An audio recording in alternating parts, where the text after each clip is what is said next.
नमस्कार, जय हिंद प्यारे साथियों। स्वागत है आप सभी का आपके अपने यूट्यूब चैनल अमन स्टडी पॉइंट में। साथियों, आज इस वीडियो में हम लोग हिंदी के प्रश्नों के आंसर की देखेंगे जो कि आपके 14 दिसंबर 2014 के प्राथमिक स्तर के पेपर में पूछे गए थे। तो चलिए शुरू करते हैं वीडियो को और वीडियो में पूरे अंत तक बने रहिएगा। तो साथियों, पहला प्रश्न आपका यहाँ पर हिंदी में पूछा गया था कि गद्यांश को पढ़कर यहाँ पर उत्तर आपको उचित विकल्प का चयन करना था। तो गद्यांश से आपका ये हम लोग प्रश्नों को देखेंगे और उनके आंसर को। तो यहाँ पर जो खामिया शब्द है पूछा गया था, कौन सा शब्द है, तो ये इसका आंसर हो जाएगा आपका आगत। केवल हम लोग आंसर देखेंगे। यहाँ पर अंतर्निहित का समानार्थी शब्द नहीं है, ये पूछा गया है। तो आपका यहाँ पर फर्स्ट हो जाएगा समाहित। और अगला प्रश्न आपका ये है कि आरंभिक दिनों के संदर्भ में कौन सा कथन सत्य है। तो सेकेंड ऑप्शन आपका यहाँ सही हो जाएगा। भौतिक जगत की अपेक्षा मानसिक जगत में अधिक कमियां थीं। और अगला प्रश्न है आपने मानसिक परिवर्तन कैसे होने लगे। तो इसका आपने अगर थर्ड ऑप्शन लगाया है कि अपनी कमियों को दूर करने के प्रयासों के कारण, तो आपका आंसर सही है। अगला प्रश्न है कि आनंद मार्गदर्शन के अनुसार मानसिक स्तर के परिवर्तन को क्या कहा गया है। तो इसका आपका जो साथियों सही जवाब होगा ज्ञान योग, ऑप्शन थर्ड हो जाएगा। अगला प्रश्न आपका ये पूछा गया है, इसमें भौतिक में मूल शब्द तथा प्रत्यय है। भौतिक तो भूत और इक हो जाएगा आपका ऑप्शन सेकेंड।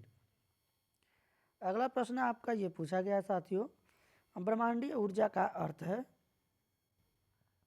तो ब्रह्मांडीय ऊर्जा का अर्थ हो जाएगा ब्रह्मांड की ऊर्जा। फर्स्ट वाला ऑप्शन आपका यहाँ पर सही जवाब हो जाएगा। अगला प्रश्न है गद्यांश के अनुसार मनुष्य को किसकी ज़रूरत है। तो अपनी क्षमताओं को पहचानने की ज़रूरत है। ऑप्शन फर्स्ट यहाँ पर सही हो जाएगा। फर्स्ट के साथ आंसर जाएगा। अगला प्रश्न आपका ये पूछा गया है कि मानसिक दुनिया से तात्पर्य है। तो मानसिक दुनिया से तात्पर्य है मन में उठने वाले भाव। ऑप्शन थर्ड इसका सही जवाब है। अगला प्रश्न, ये पंक्तियाँ दी गई है, इनको पढ़ करके उचित विकल्प का चयन करना है। तो यहाँ पर ये आपका प्रश्न है, जीवन की विषम परिस्थितियों को व्यक्त करने के लिए उचित उदाहरण नहीं है, ये पूछा गया है। तो यहाँ पर कभी सोना कभी रोना, यहाँ पर अब इसमें अगर इसमें कोई दूसरा आंसर आता है तो ये हम लोग आंसर की से एक बार इसको मिलान करेंगे पुनः से दोबारा। तो फिलहाल हम लोग यहाँ पर फोर के साथ आंसर लगा रहे हैं। समूह में भिन्न शब्द पूछा गया है तो भिन्न भिन्न हो जाएगा। पाना, खोना, हंसना, रोना एक दूसरे के ये विपरीतार्थक हैं, यानी कि विपरीतार्थक जिसको विलोम है, और भिन्न भिन्न ये सेम है, योजक चिन्ह से जुड़ा हुआ है सभी। तो फर्स्ट यहाँ पर सही जवाब होगा। कविता के भावानुसार जीवन में क्या सदा रहते हैं। तो यहाँ पर सुख और दुख सदा रहते हैं।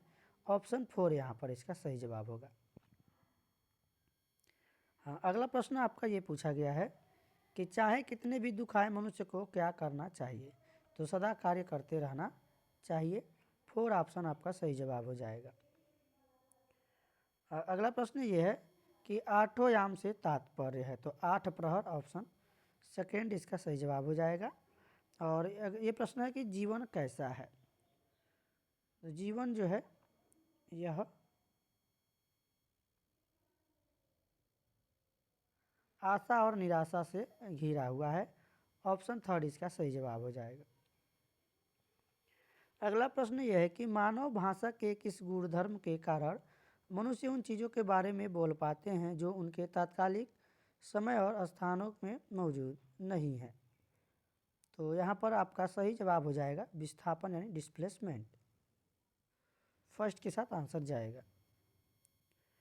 अगला प्रश्न है साथियों, ये निम्नलिखित में से सेक्रेशन की परिकल्पना में से कौन सा वाइगोस्की के जेडीपी के समान है। तो फर्स्ट आपका सही जवाब हो जाएगा निवेश परिकल्पना। और अगला प्रश्न है आपका ये, उत्पादक शब्द संपदा क्या है? तो सेकेंड इसका सही जवाब हो जाएगा। उन शब्दों पर ध्यान देना जिनको हम पंक्तियों से परे जाकर पढ़ते हैं। और अगला है कि निम्नलिखित में से कौन सा द्वितीय भाषा शिक्षण के व्याकरण अनुवाद विधि का गुणधर्म नहीं है? तो ये आपका थर्ड वाला ऑप्शन सही हो जाएगा। और अगला है कि एक अध्यापक ने अपने विद्यार्थियों से कहा कि वे इस बात पर विमर्श करें कि उन्होंने उसके द्वारा दिए गए अनुभव जनित प्रश्न का उत्तर किस प्रकार दिया और उस प्रश्न का उत्तर लिखते समय वे क्या और किस प्रकार सोच रहे थे। यह किसका उदाहरण है? तो ये अधिसंज्ञान ऑप्शन इसका फर्स्ट जवाब हो जाएगा। अब यहाँ से आप लोग इसका जो प्रश्न है पेडागोजी के प्रश्न है सब, ये ऊपर वाला भी पेडागोजी से था। जो 111 नंबर आपका क्वेश्चन है इसका आंसर हो जाएगा आपका फर्स्ट सामाजिक भाषिक चर। और जो 112 नंबर क्वेश्चन जो आपका पूछा गया है इसका भी आपका फर्स्ट आंसर हो जाएगा। और 113 जो आपका दिया गया है इसका हो जाएगा थर्ड ऑप्शन, बच्चे आकृतिमूलक भाषा से कैसे सीख लेते हैं, नहीं की गई है ये बात पूछा गया है। अगला प्रश्न आपका ये पूछा गया है 114 नंबर, इसका आपका आंसर हो जाएगा ऑप्शन सेकेंड। और क्यूमिन वाला जो आपका प्रश्न है 115 नंबर, इसका भी आंसर आपका सेकेंड हो जाएगा। प्रथम और द्वितीय भाषा में संज्ञात्मक अकादमिक निपुणता। अगला प्रश्न आपका यह है 116 नंबर, निम्नलिखित में से कौन सा अक्षरों और वर्णमाला के स्थान पर शब्दों और लघुकथा सामग्री के आधार पर पठन कौशल आरोपित करने को तर्कसंगत नहीं ठहराता? तो नहीं वाला प्रश्न पूछा गया है। यहाँ पर आपका ऑप्शन नंबर 4 सही हो जाएगा। कंठस्थ करना रटना, तो निगेटिव में निगेटिव वाला ऑप्शन ही लगाते हैं। निम्नलिखित में से कौन सा कौशल समझ के साथ पठन का लक्षण नहीं है? यहाँ भी नहीं है पूछा गया है। तो आपका सही जवाब हो जाएगा ऑप्शन फर्स्ट, ध्यान केंद्रित करना। और अगला प्रश्न आपका ये है, वीरा 7 माह की शिशु है, तो यहाँ पर बबलिंग बबलाना ये आपका सेकेंड ऑप्शन सही हो जाएगा। अगला प्रश्न है कि पाठ्य सामग्री बोधगम्यता के संदर्भ में निम्नलिखित में से कौन सा कथन गलत है, इसका चयन करना है। तो यहाँ पर गलत कथन आपका हो जाएगा ऑप्शन सेकेंड, सेकेंड के साथ आपका आंसर जाएगा। और 120 नंबर आखिरी प्रश्न है आपका, जब बच्चे अपने आसपास के परिवेश की वस्तुओं घटनाओं और अवधारणाओं के बारे में पूछना आरंभ कर देते हैं तो भाषा का कौन सा प्रकार अधिक प्रयोग में लाया जाता है?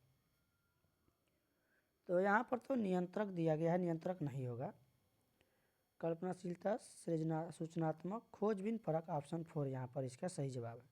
तो आप सभी ने अपने हिंदी के पूरे 30 प्रश्नों को मिला लिया होगा। 30 में से आपके कितने स्कोर है यहाँ पर आप लोग बताएंगे कमेंट में। तो मिलेंगे नेक्स्ट वीडियो में, तब तक के लिए धन्यवाद। जय हिंद।